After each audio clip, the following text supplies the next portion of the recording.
Plusieurs fois par semaine, cette Ivoirienne passe au centre d'accueil pour demandeurs d'asile de Châtillon. Ce jeudi, elle vient y régler un problème de santé.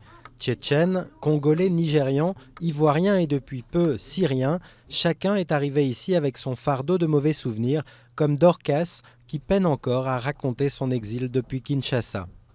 Je croyais que j'étais empoisonnée, moi. Alors quand je suis venue ici, la première chose était la santé. Et je suis allée à l'hôpital, on m'a fait des examens, on a confirmé ça, j'ai un problème de coups et blessures là. J'étais traumatisée. Maintenant, je suis calme. 125 personnes sont accueillies ici à Châtillon, 1 sur 4 est en souffrance psychique.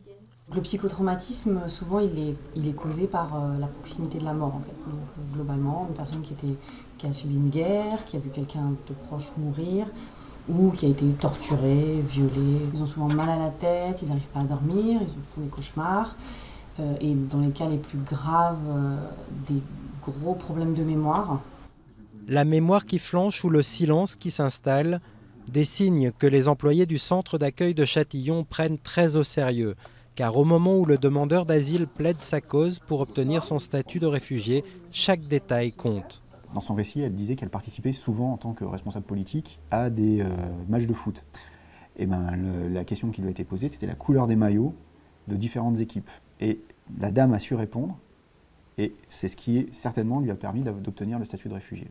Être accompagné dans ces démarches par un centre d'accueil, un avantage décisif avant l'entretien avec l'OFPRA, l'organisme public qui décide de l'octroi du statut de réfugié, et surtout un avantage qui fait toute la différence avec les demandeurs isolés. Au Canada de Châtillon, on est à 60% de taux de reconnaissance du statut de réfugié, alors qu'on est plutôt vers 20-25% d'une manière générale pour les personnes qui sont demandeuses d'asile. Mais cette chance n'est pas donnée à tous. Seul un tiers des 66 000 demandeurs obtiennent une place dans un centre d'accueil.